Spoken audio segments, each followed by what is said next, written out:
Welcome everybody to today's episode from Forever Bedrock. Our last episode we got started on the mega base build, and we are going to get into some of that today. But today we are all about finding diamonds. We are finding diamonds in 1.18. For all of December we did the Christmas build off, and it's been a while since we went back to the original 1.17 spawn area. And so we thought we would take a look back there today, because one of the things we are focusing on in today's video is diamonds. So let's take a look here back home at the 1.17 shopping district.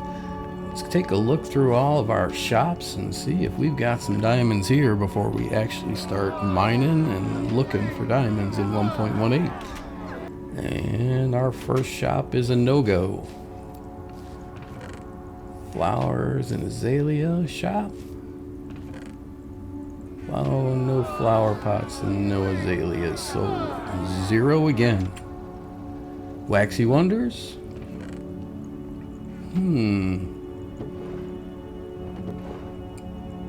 We seem to be striking out on diamonds here, so a little bit later in the episode it looks like we're gonna have to be doing a ton of diamond finding.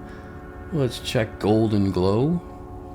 No golden carrots or glowberries sold. The redstone dispensary.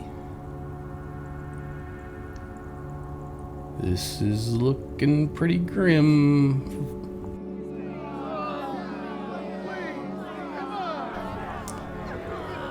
Wow, this is really we're not doing so well in our shops. Good thing that we have plenty of info on the best way to get diamonds here in 1.18. Let's check Coolio's here. One last shop to take a look at, and we are just, wow, look at, will you look at that? Four, count them.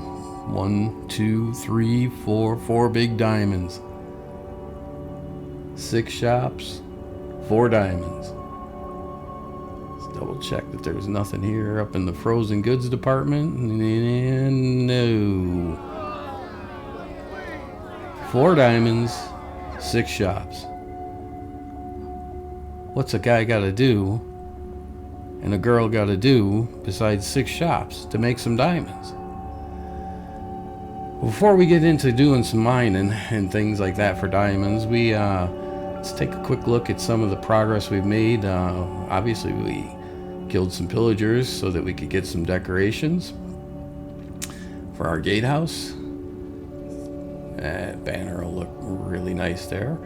We made some snow, even though we're basing up on top of snowy mountains. There's a ton of snow that we're going to need. But we also have made a ton of progress on this side, the initial castle that I'm starting on. Kay has just started getting her castle going as well. It's been mostly resource gathering. We need a ton of deep slate for both of our builds. But with the mega base kind of theme in mind, and trying to give out some tips and things like that, where we left off, we had the gatehouse down on the bottom. And we knew that we were going to have 3 levels. There was going to be a gatehouse down at the bottom of the valley. Somewhere toward the middle of the mountain, there was going to be a storage, main storage and kind of living area.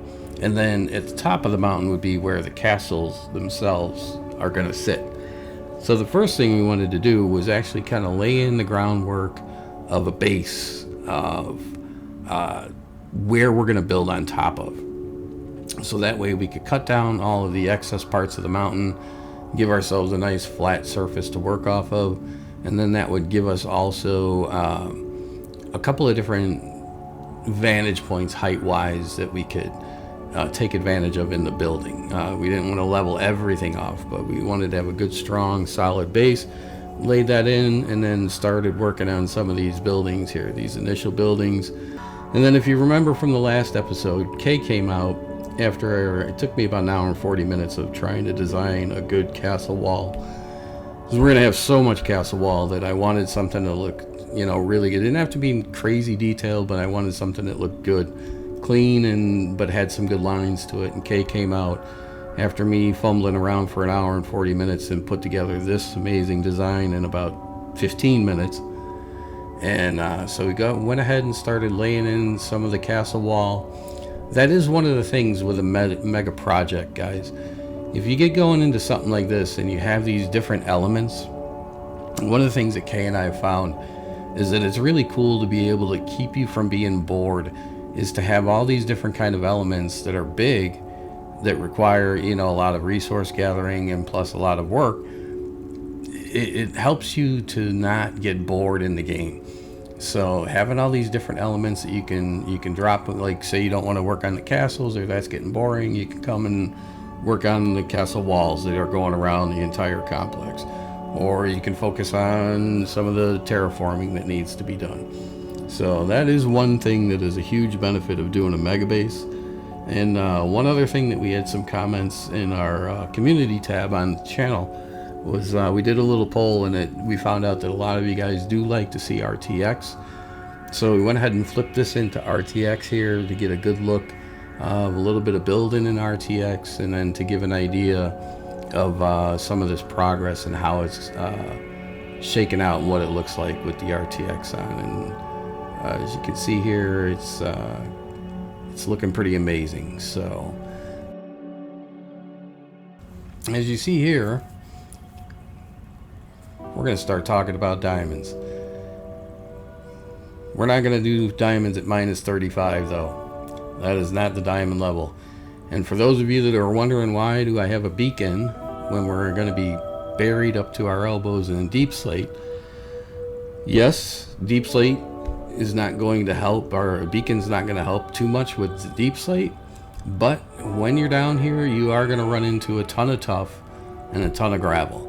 So having a beacon with haste 2 is going to definitely be a huge help for you. You can, however, do exactly what I'm doing down here at Y level minus 58. This is your place for diamonds now in 1.18. Everybody knows that you can go into the caves. At the deeper levels of the caves, you're going to find diamonds that are exposed. But there's a lot of people that really kind of miss the whole minus 10, minus 11 Y level and branch mining. You can still do that at Y level minus 58 now in 1.18 and still find tons of diamonds. If you keep an eye out here, there's not much in this video that I'm skipping, but you'll see that just doing, see, we went down one row there. Let's go ahead and we'll start working on this row here. This level, aside from the caves, some people say minus 59, but I think at minus 59 you're gonna find, or at minus 58, I'm sorry, where I like to go to, you're not gonna miss too much, if any. This is actually right here, busting through all this tuff, is a good example of why the beacon is definitely helpful. If you're able to get your hands on a beacon, get yourself one, set it up, get down to minus 58, and it will be a huge help for you. You will find some gold, a lot more redstone than gold, but you will find some gold down here. Very little iron. When you run into iron down here at minus 58, you're going to be probably running into one piece at a time. But as you see, there's 2 veins right there of diamonds, and a vein of gold popped right in there with it too. So this is the best level that we have found so far, bar none. For if you are still interested and like to just, you know, hop in a world and kind of zone out and do some mining for diamonds, minus 58 is the place you want to be. Looks like this one is going to be a 2. No, not a 2. Looks like we're going to get lucky with this one too. That's at least 4. We got anything about? Yeah, we got 5. Looks like a 5. It's not real common to find 2 veins that are that close together. What I found is, if you have the beacon, obviously you want to just strip mine. Just strip out a whole area, 50 by 50, you know, the range of the beacon. But You can also mine like we all used to do at -10 or -11 and branch mine.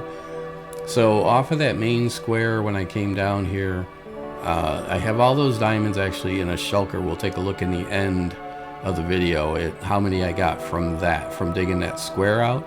But let's go ahead and do a little bit of branch mining. Branch mining is obviously when you dig a 2 or 3 high tunnel in one direction for however how long, and then a lot of times people like to go every 2 or 3 blocks and dig tunnels off to the side from those. That's branch mining. When you clear out the whole area with a beacon and just wipe the whole thing out, that is strip mining. So here you see already we've got maybe 40 or 50 blocks into this row here, we've got another vein of a good vein of diamonds too. So that same process that we used to use, all of us at level -10 and 11, works here at -58 also. So it looks like, what do we have there? 38 diamonds in this little stretch. Not too bad. Not too bad in this little bit of time. I don't think I cut much out of the footage here. So the timing here is probably close to about 10 or 15 minutes of actual mining that we got those 38 diamonds. So let's take a look here. We got a stack of diamonds there and 8 that was done in the strip mining part, this square that's completely wiped out.